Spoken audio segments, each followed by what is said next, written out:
Olwaleero ekitebe kya Nuupu kyazingiddwako poliisi. Tera ayingira tera afuluma. Naye poliisi reason gyewadde mu press conference naggulu negamba Nuupu ng'ekibiina ne pulezidenti waakyo wa Nuupu Bobi Wine babadde bagenda kutongoza kye bayita protest vote. Naye Nuupu badde tannakyogerako. Kati yenna eyawadde intelligence eyo eri poliisi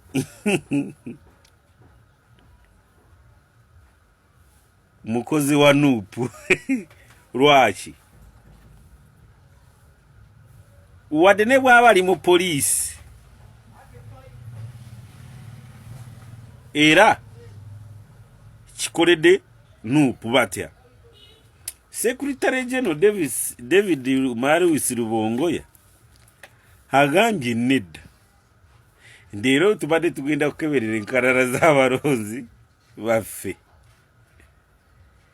Naye poliisi neziikako ekibiina egamba mugenda kutunguza protest vote. Naye nalaba juzi na myalo yatongoza no protest vote. Double standard eriwa. Lwaki eti mwamustoppinga nibi balancing. Nekyokubiri kati gwe abastoppinzo olwaleero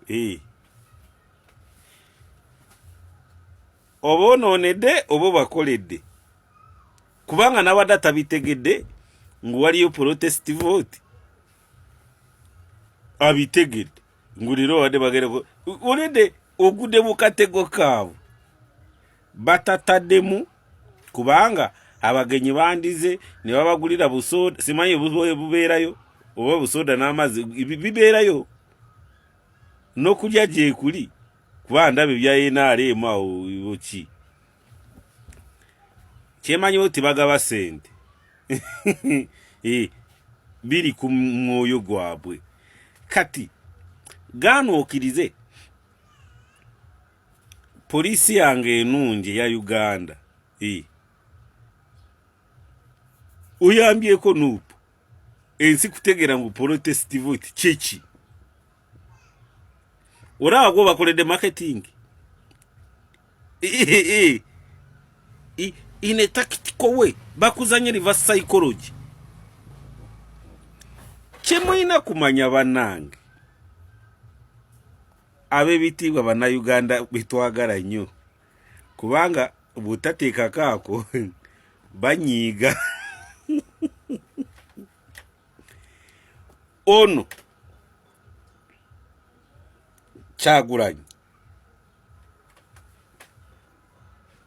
muyimbi, yali muyimbi n'olwaleero muyimbi.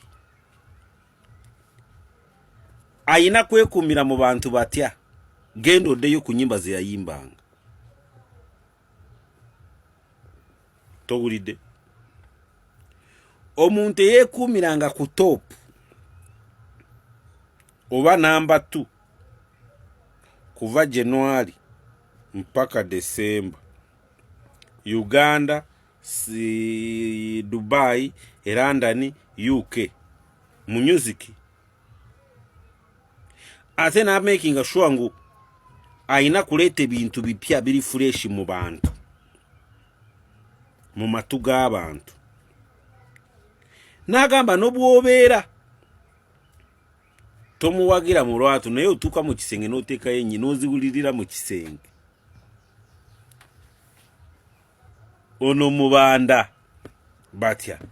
Kati nga Uganda poliisi yange enungi ekuuma obulungi mwandibadde mubasaka siriso nimulinda nimulaba naye akarango mubakoledde kabwereere batya.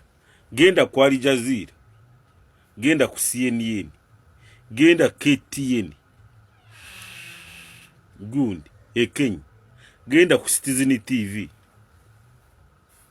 genda ku mawulire g'e Rwanda, genda Kenya Tanzania, genda NUP headquarter bazikulozinze because lero babadde bagenda kulaunchinga protest boss.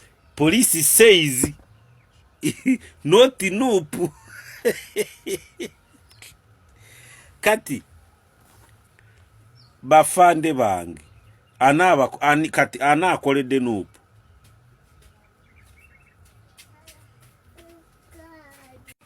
njagala ontegeere bulungi.